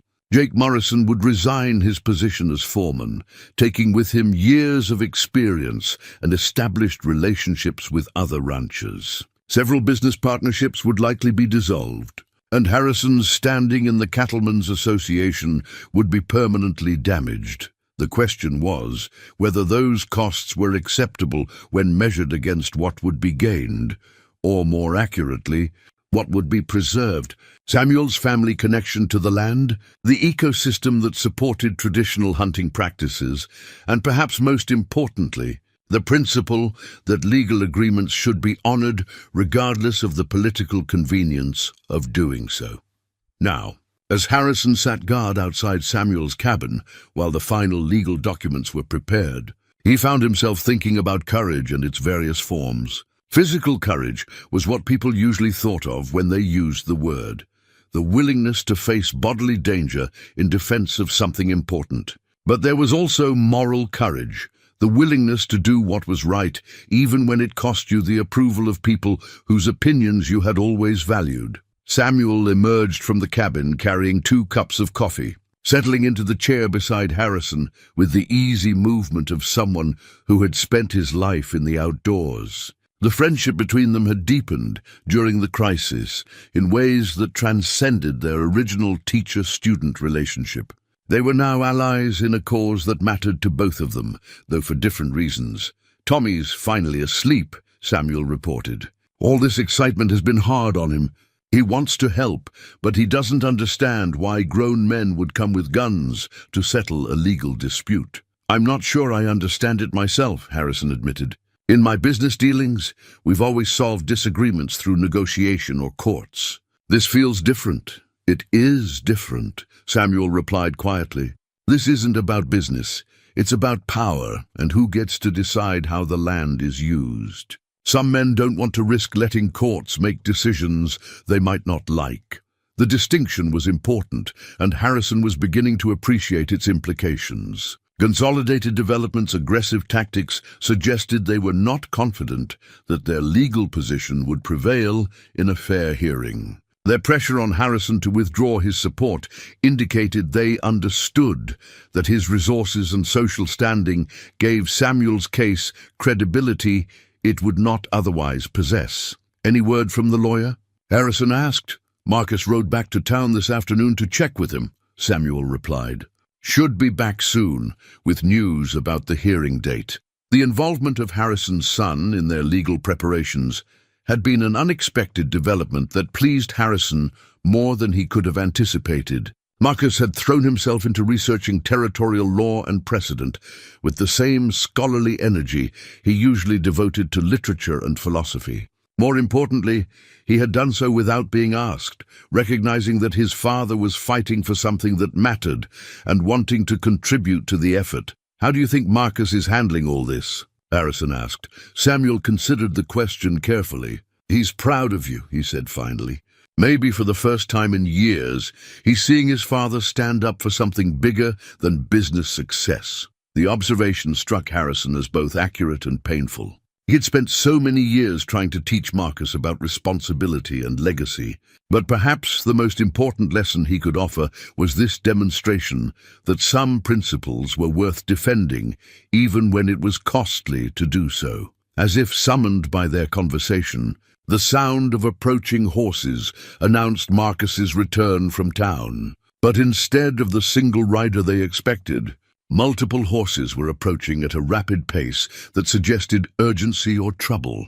Harrison and Samuel both rose, weapons ready, until they could identify the riders in the darkness. Marcus was indeed among them, but he was accompanied by Judge Henry Thornton and 2 territorial marshals. An official presence that could mean either very good news or very bad news for their cause. "Father," Marcus called as they approached the cabin. Judge Thornton insisted on coming himself. "There's been a development." The judge dismounted with the careful movements of someone who spent most of his time behind a desk rather than on horseback. Harrison had known Henry Thornton for 20 years and had always respected his commitment to legal precedent over political convenience. But Thornton's presence at Samuel's cabin, accompanied by territorial marshals, suggested complications that Harrison had not anticipated. "Harrison," Judge Thornton said formally, extending his hand. "Mr. Grey Arrow, I apologize for the late hour, but circumstances require immediate attention." "What kind of circumstances?" Harrison asked, though he suspected the answer would not be good news. "Consolidated Development has filed an emergency injunction claiming that your client has made threats against their survey crews," Thornton explained, his tone suggesting skepticism about the claims. "They're requesting immediate removal of all unauthorized persons from the disputed property." Samuel's expression hardened. "We haven't threatened anyone, Judge. We've been careful to avoid any confrontation while the legal process moves forward." "I suspected as much," Thornton replied. but the allegations are serious enough that I felt obligated to investigate personally, rather than simply issuing orders from my chambers. One of the territorial marshals, a competent-looking man in his 40s, stepped forward. We've already spoken with the survey crew that filed the complaint, Your Honor. Their story doesn't hold together well under questioning. Harrison felt a surge of relief, mixed with anger. Are you saying they've made false accusations? I'm saying their account of events changes, depending on which questions we ask, the marshal replied diplomatically. But it's created enough legal confusion that we need to sort things out before the scheduled hearing. Judge Thornton gestured toward the cabin porch. May we sit down? There are several issues we need to discuss, and I'd prefer to handle them informally if possible. As they settled into chairs and makeshift seats around the porch, Harrison found himself studying the judge's demeanor for clues about his intentions. Thornton had always been fair in his business dealings, but this situation involved political pressures and economic interests that could influence even the most principled officials. First, Thornton began, I want you to know that I've had the land deed document examined by experts. It appears to be authentic, properly witnessed, and legally binding under territorial law as it existed in 1847. Samuel's relief was visible, though he tried to maintain his usual stoic expression. Tommy appeared in the cabin doorway, drawn by the voices and the unusual late-night activity. However, the judge continued, Consolidated Development is arguing that subsequent territorial legislation has invalidated such agreements, particularly those involving Native American land rights. On what legal basis? Marcus asked, his scholarly interest in the case evident in his detailed knowledge of the relevant statutes. They're citing the Territorial Development Act of 1863, Thornton replied.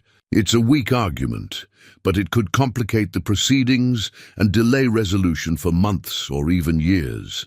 Harrison understood the implications immediately.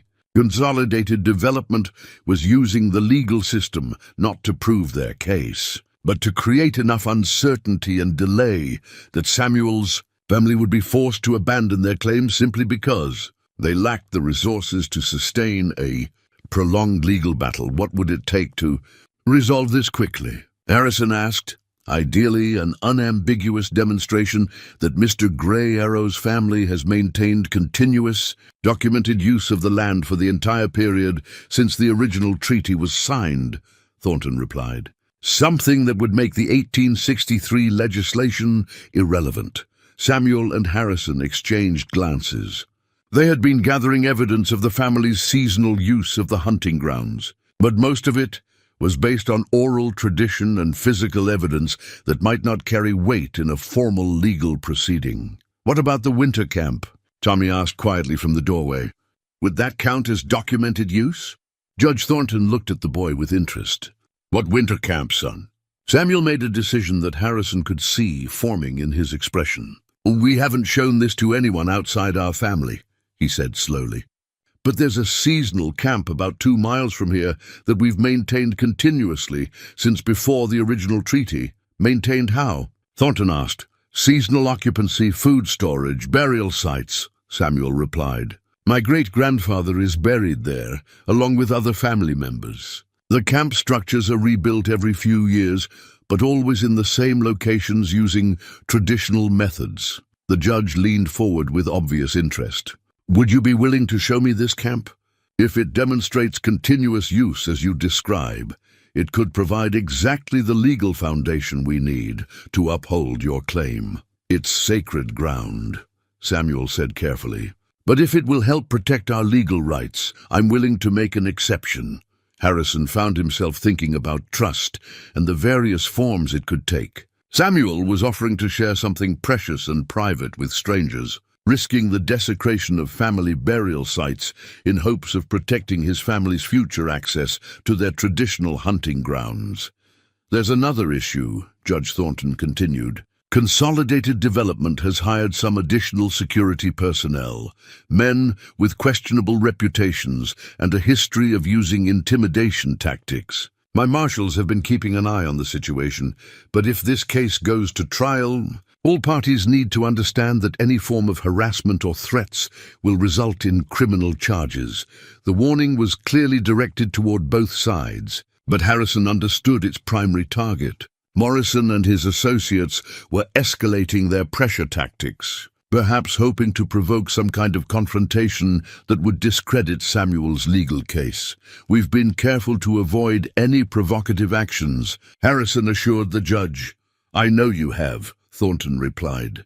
"But situations like this have a way of getting out of hand quickly, especially when large amounts of money are involved." As the evening progressed, they developed a plan for the legal proceedings that would begin in earnest the following week. Judge Thornton would visit Samuel's winter camp to examine the evidence of continuous occupancy. Harrison's lawyer would present the historical documentation and legal precedent supporting Samuel's claim. Marcus would assist with research and organization of evidence.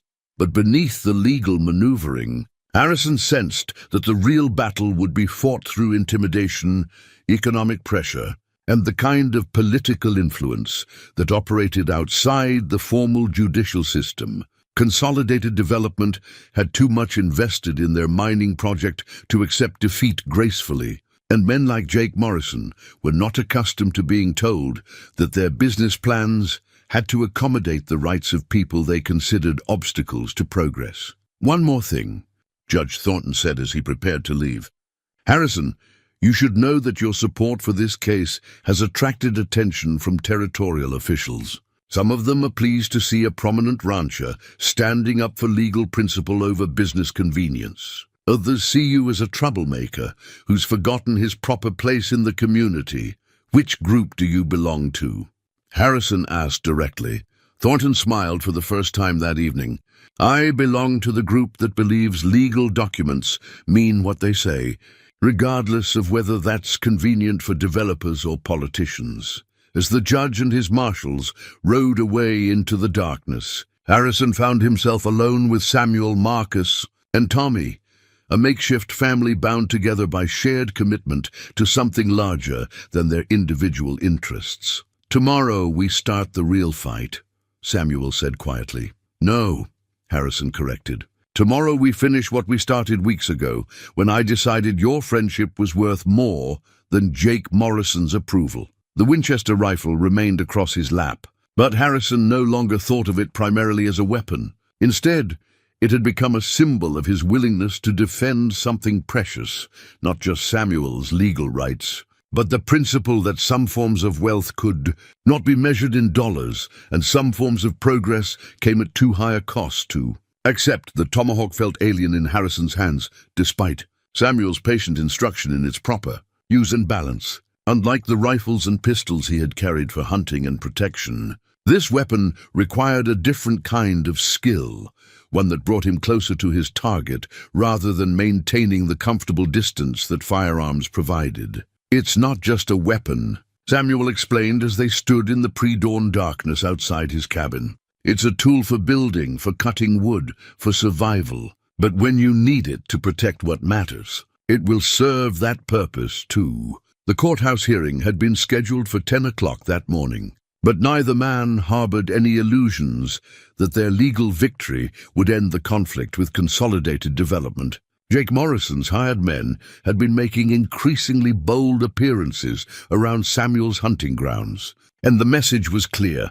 Regardless of what Judge Thornton decided in his courtroom, the mining project would proceed unless physically prevented. Harrison tucked the tomahawk into his belt beside his pistol, feeling like a man preparing for a kind of warfare he had never imagined when he first rode up the mountain trail to investigate unauthorized hunting on his property. The transformation from wealthy rancher to armed defender of Native American land rights would have seemed impossible just months earlier. "You sure about this?" Samuel asked, studying Harrison's face in the lamplight that spilled from the cabin windows. "I've never been more sure of anything," Harrison replied, and meant it completely. Marcus emerged from the cabin carrying saddlebags packed with legal documents and supplies for what might become an extended conflict. His presence in this confrontation still amazed. Harrison, the scholarly son who had shown no interest in ranch operations, was now fully committed to defending Samuel's family against men who would use violence to advance their business interests. "The marshals are meeting us at the courthouse," Marcus reported. "Judge Thornton wants armed protection for all parties during the hearing." Tommy appeared in the doorway, his small bow in one hand and a leather bag of arrows in the other. At 8 years old, he was too young to fully understand the danger they faced. But he had insisted on accompanying his father to what might be their family's most important day in court. "You stay close to your papa today, little wolf," Samuel told his son. "And remember what we talked about. Sometimes the bravest thing is knowing when not to fight." The ride to town took 2 hours through mountain trails that had become as familiar to Harrison as the paths around his own ranch house. But this morning, the landscape felt different, charged with potential violence and the knowledge that men with rifles were probably watching their progress from concealed positions. They met Judge Thornton and his marshals at the edge of town, where the official escort provided some protection, but also announced to everyone that this was no ordinary legal proceeding. Word had spread throughout the territory that Harrison Blackwood was supporting an Indian land claim against the interests of his own business class, and the courthouse was surrounded by curious spectators and interested parties. Inside, the hearing began with the formal presentation of Samuel's land deed and the supporting evidence they had gathered over the previous weeks. Harrison's lawyer, a competent man named Richardson, who specialized in territorial property law, methodically established the legal foundation for Samuel's claim, while Consolidated Development's attorneys raised every possible objection and procedural challenge. But the real drama began when Jake Morrison took the witness stand to testify about the economic necessity of the mining project and the dangers of allowing outdated agreements to prevent territorial development. "Mr. Blackwood has been deceived by romantic notions about Indian rights," Morrison testified, his voice carrying the confidence of someone who believed his position represented common sense and practical necessity. "The land in question has been unused for decades, and the territory's economic future depends on developing its natural resources." When Richardson began his cross-examination, the careful politeness of legal proceedings began to give way to something more personal and bitter. "Mr. Morrison, you state that the land has been unused," Richardson said. "Are you aware that Mr. Gray Arrow's family has maintained a seasonal camp there for more than 50 years? "I'm aware they've been camping illegally on private property," Morrison replied. "Squatters' rights don't override legitimate development interests. Private property owned by whom?"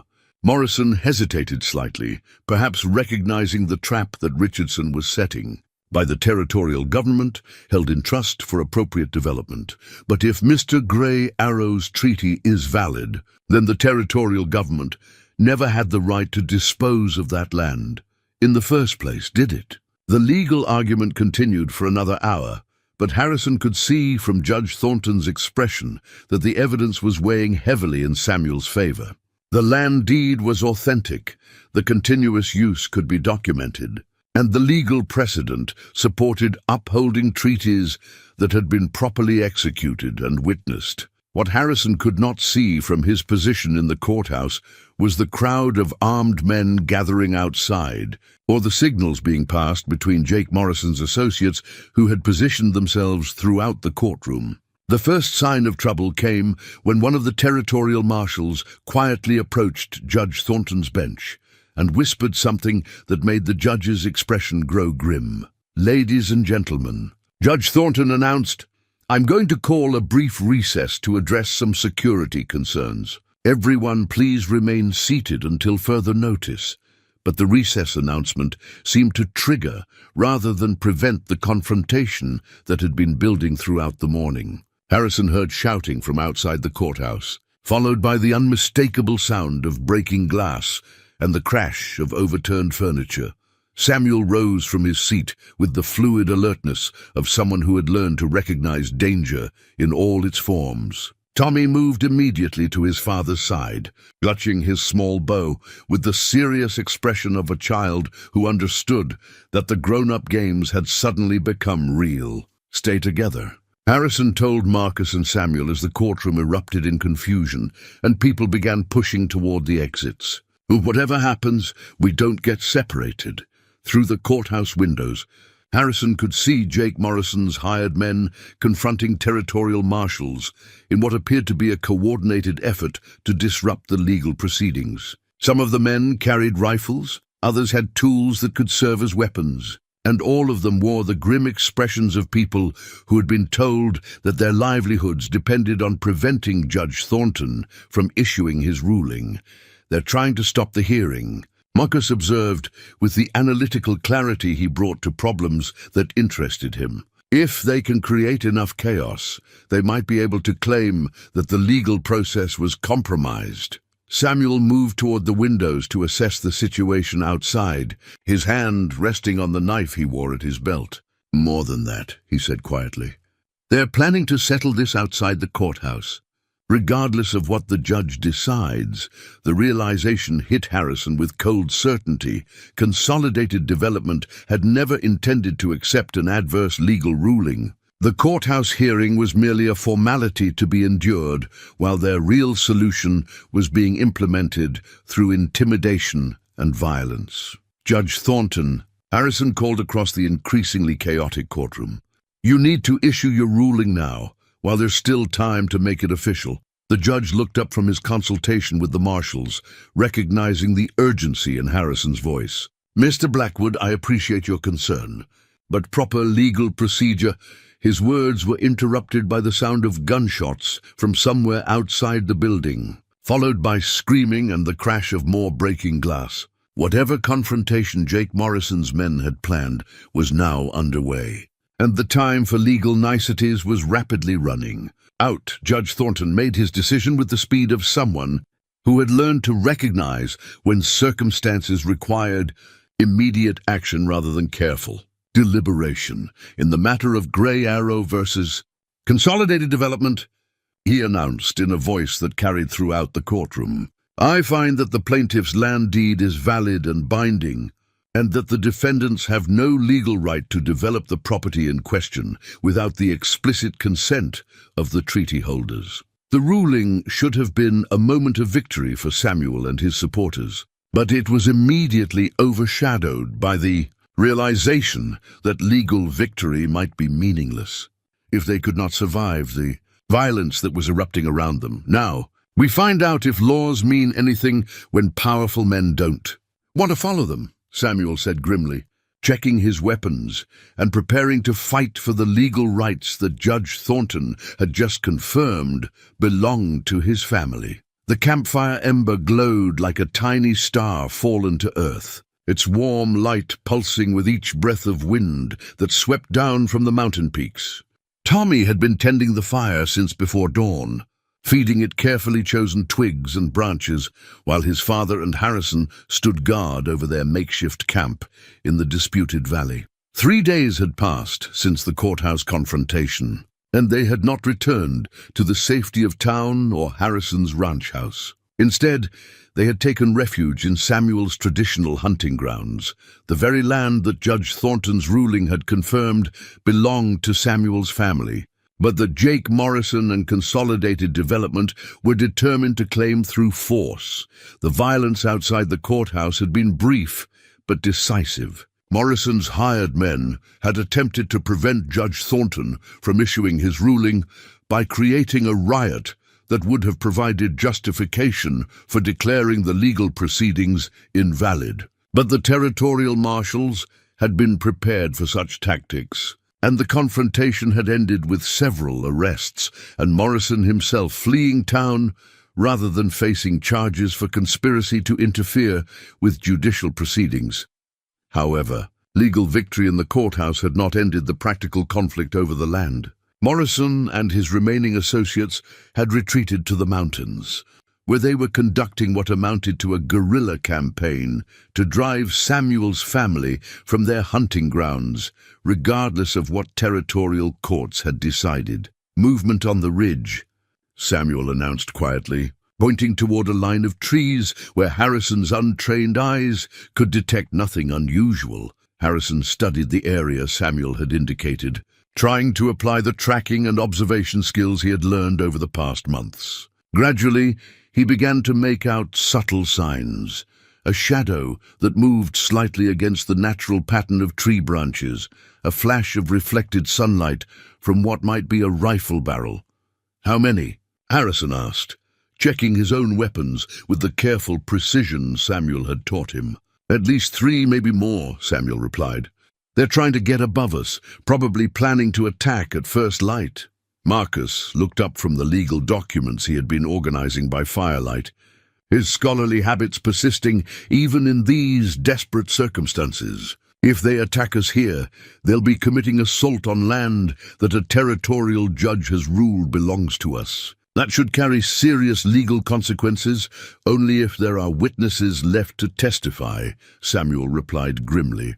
The simple statement carried implications that none of them wanted to examine too closely. Morrison's men were not planning a confrontation that would be resolved through legal channels. They intended to eliminate the people who could enforce Judge Thornton's ruling. Tommy stirred the campfire ember with a stick, sending sparks dancing up into the darkness. "Papa, why do the bad men want our land so much?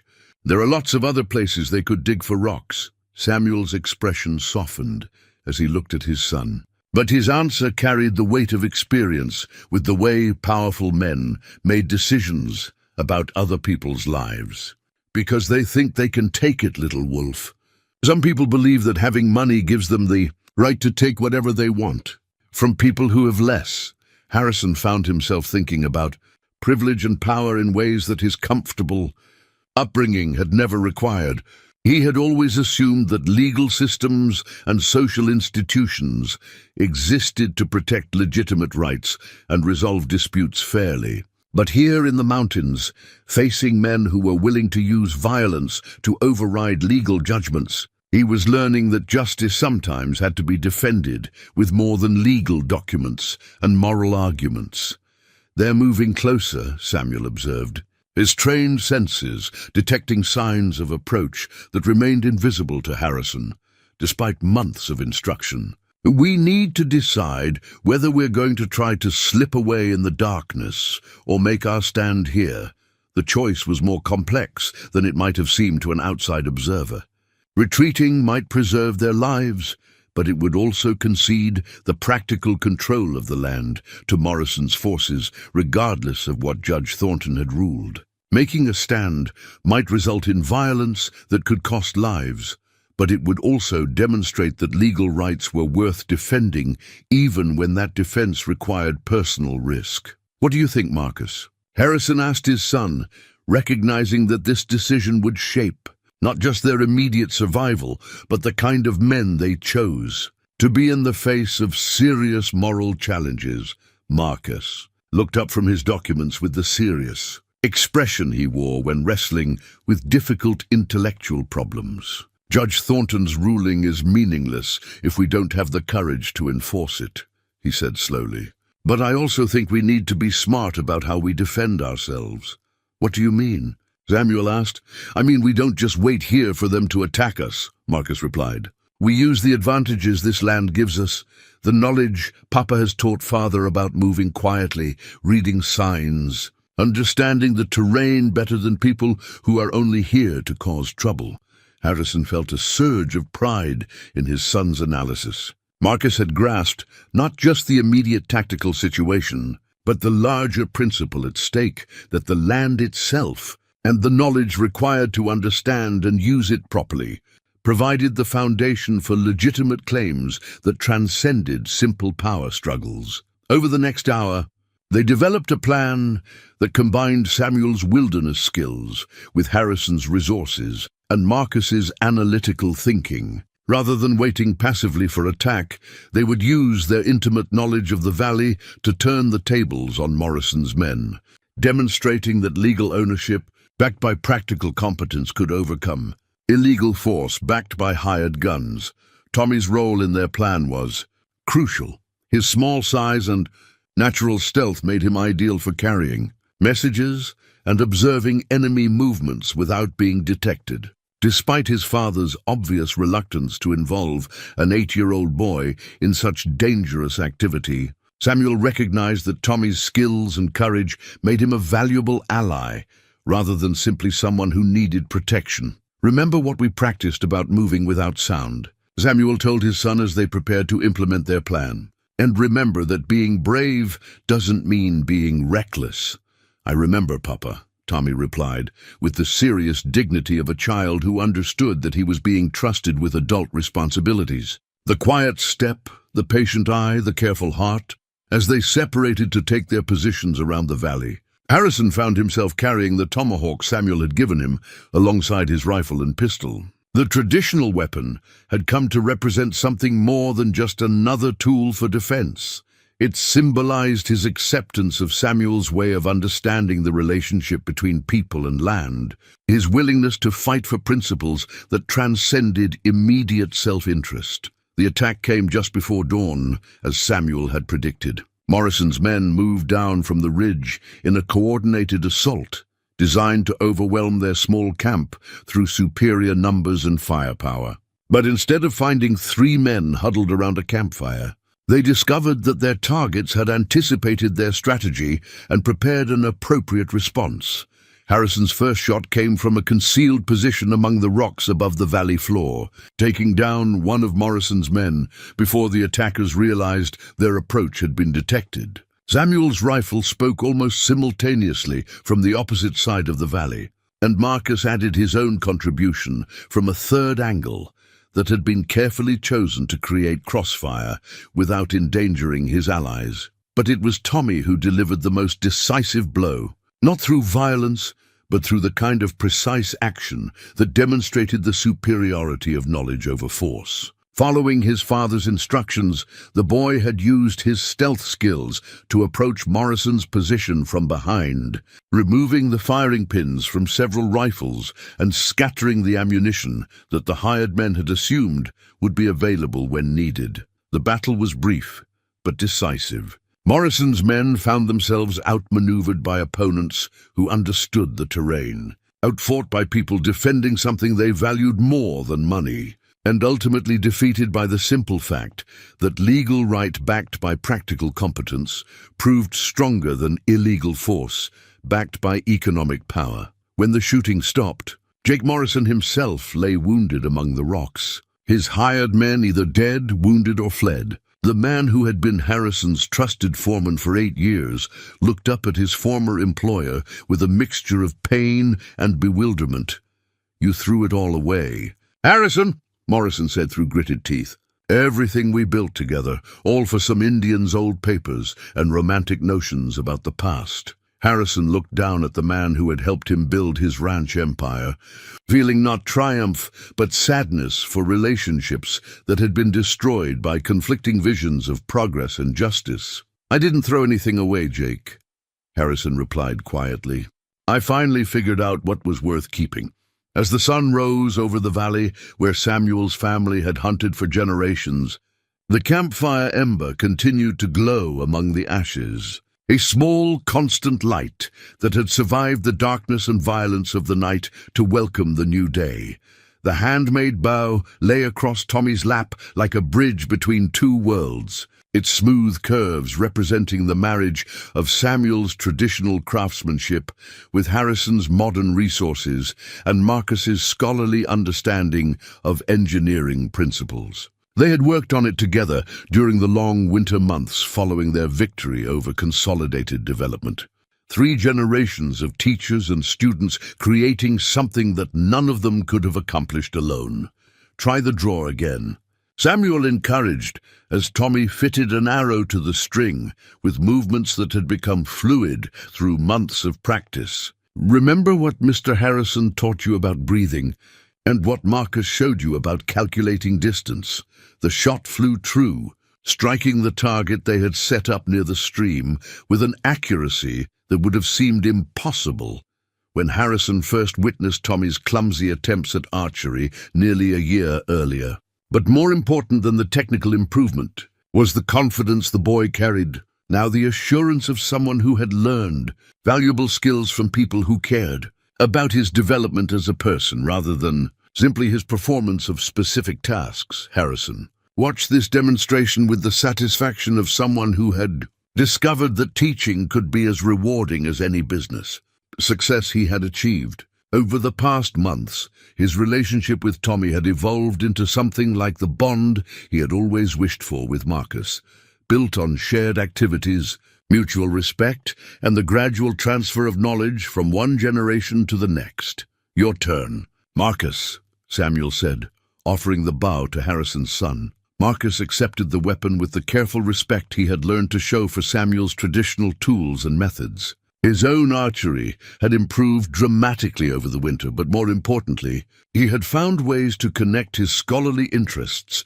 with practical applications that served the community they were building around Samuel's hunting grounds. The legal victory that had established Samuel's family's rights to their ancestral lands had become the foundation for something larger and more significant than anyone had initially envisioned. Rather than simply preserving the status quo, Judge Thornton's ruling had created opportunities for new forms of cooperation between the traditional knowledge Samuel represented and the resources and connections that Harrison could provide. The first manifestation of this cooperation had been the establishment of what Marcus had dubbed the Valley School, an informal educational program that brought together Samuel's wilderness skills with Harrison's business experience and Marcus's academic training. Young people from the surrounding settlements came to learn tracking, hunting, weather prediction, and land management techniques that were disappearing from frontier communities as they became more urbanized and industrialized. But the school served adult students as well. Harrison had discovered that many of his fellow ranchers were interested in learning the sustainable land management practices that Samuel's people had developed over generations of living in close relationship with their environment. What had begun as friendship between two men had grown into a community resource that benefited everyone who was willing to approach it with appropriate respect and humility. "The bow feels different now," Marcus observed as he prepared for his own shot. "More balanced somehow." "That's because it was made for you specifically," Samuel explained. "Your father measured your arm length and draw strength. I selected wood that matched your personality, and Tommy helped with the final shaping. It's not just a tool, it's a reflection of who you are and who you're becoming." The concept of craftsmanship as a form of relationship had been one of the most profound lessons Harrison had learned through his friendship with Samuel. In his business world, value was measured by efficiency and profit margins. But Samuel's approach suggested that the most valuable things were created through patience, attention to individual needs, and the investment of personal care that could not be mass-produced or purchased with money. Marcus's shot struck the target near the center, earning approving nods from his teachers and a spontaneous cheer from Tommy. The boy had appointed himself official encourager for all archery students, regardless of their age or skill level, bringing the same generous spirit to teaching that his father demonstrated in all his interactions with students. "Not bad for a city boy," Harrison teased his son, using an old joke that no longer carried any sting of disappointment or criticism. "Not bad for an old rancher either," Marcus replied, watching his father prepare for his own demonstration shot. The easy banter between them represented one of the most significant changes that had emerged from Harrison's friendship with Samuel. His relationship with Marcus had been transformed from a series of arguments about family obligation and career expectations into genuine companionship based on shared interests and mutual respect. Marcus had indeed chosen not to take over the ranch operations in the traditional sense that Harrison had originally envisioned. Instead, he had developed his own role as a bridge between the indigenous knowledge that Samuel represented and the broader community that could benefit from learning traditional approaches to sustainable living. His scholarly skills had proved invaluable in documenting and organizing information that had previously existed only in the memories of elders like Samuel. "Speaking of not bad for old ranchers," Samuel said with the gentle humor that characterized his approach to most of life's challenges, "I think you've earned the right to try the advanced target today." He pointed toward a more distant target that they had set up for experienced archers, a small circle of bark attached to a tree trunk almost 50 yards away. Harrison had been working toward this challenge for months, gradually building the strength and accuracy that such a shot required. As Harrison nocked his arrow and began the careful process of aiming that Samuel had taught him, he found himself thinking about patience and its various rewards. A year ago, he would have been frustrated by any activity that could not be mastered quickly through determination and resources. Now he understood that some accomplishments required the gradual development of skills and sensitivity that could not be hurried or purchased. The arrow flew in a smooth arc that carried it directly to the center of the distant target, earning congratulations from his teachers and the satisfaction of knowing that he had achieved something through dedicated practice rather than natural talent or inherited advantage. "Now, Tommy," Samuel said, "show Mr. Harrison and Marcus the special thing you've been working on." Tommy retrieved his own bow and moved to a position closer to the stream, where a more challenging target awaited, a small wooden disc suspended from a tree branch so that it swayed gently in the breeze. This was the kind of moving target that required not just accuracy, but timing and the ability to predict movement patterns.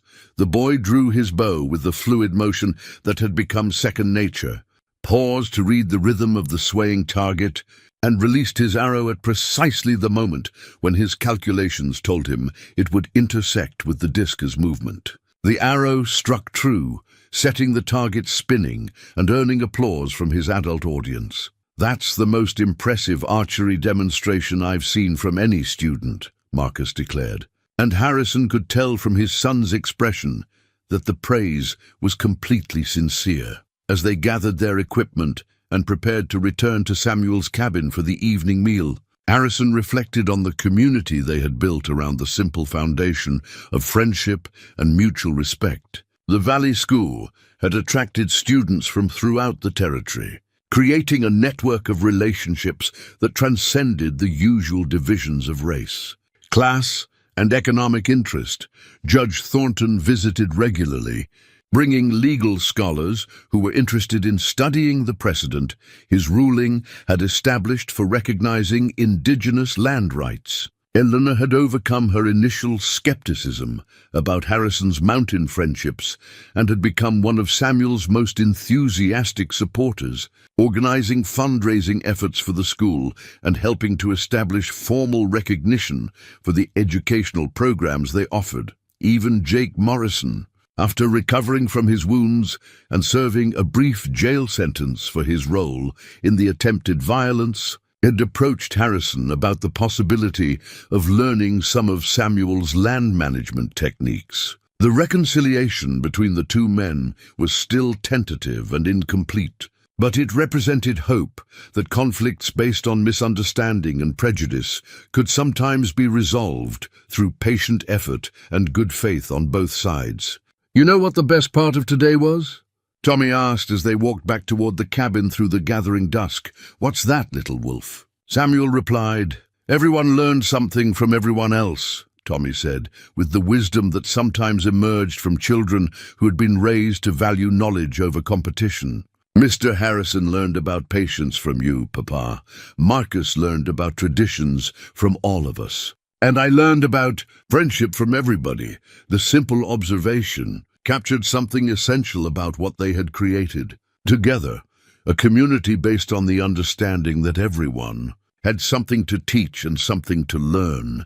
That knowledge was most valuable when it was shared, and that the relationships formed through learning together were often more precious than any specific skills that might be acquired. As they settled around the dinner table in Samuel's cabin, surrounded by the tools and weapons they had crafted together, the photographs and documents that told the story of their legal victory, and the friendship that had made all of it possible. Harrison understood that he had finally found the legacy he wanted to leave for his son.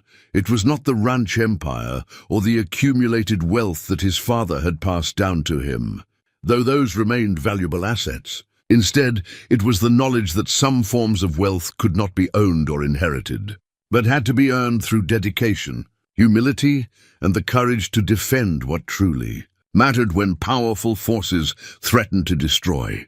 The handmade bow that Tommy carried represented all of these lessons in physical form, a tool created through cooperation, perfected through practice, and imbued with the care and attention that transformed mere objects into treasures that could be passed from one generation to the next with pride and confidence in their enduring value. Outside the cabin windows, the first stars were appearing over the valley, where Samuel's family had hunted for generations and would continue to hunt for generations to come. Protected now not just by ancient traditions, but by the friendship of people who understood that some things were worth more than money, more important than progress, and more lasting than the temporary advantages that power and privilege could provide. In the morning, they would return to their various responsibilities. Harrison to his ranch operations, Marcus to his documentation projects, Samuel to his seasonal hunting and teaching duties, and Tommy to the continuing education that would prepare him to carry forward the best of what he had learned from all his teachers. But tonight they were simply a family of choice, bound together by shared struggles and mutual respect rather than blood or obligation. The fire crackled in Samuel's stone hearth, casting warm light on faces that had been weathered by mountain winds and marked by experiences that none of them could have imagined when Harrison first rode up the trail to investigate unauthorized hunting on his property. Tommy fell asleep in his father's arms, while the adults continued their quiet conversation about plans for the coming season, dreams for the future of their community, and gratitude for the friendship that had transformed all their lives in ways they were still discovering. As Harrison prepared to ride home to his own family and responsibilities, he carried with him not just the skills Samuel had taught him or the satisfaction of their legal victory, but the deeper understanding that true wealth lay in relationships that honored the best in everyone involved. The boy who had been searching for approval through material success had finally become the man who understood that some forms of inheritance could not be bought, sold, or stolen, only earned through the patient cultivation of wisdom, courage, and love. The handmade bow that represented their shared accomplishment would remain in Tommy's hands, ready to teach new students and create new friendships, ensuring that the lessons learned in this mountain valley would continue to spread outward into a world that desperately needed to remember what Samuel's grandfather had always known, that the land belonged to everyone who approached it with proper respect, and that everyone belonged to the land when they understood their place in the great community of all living things.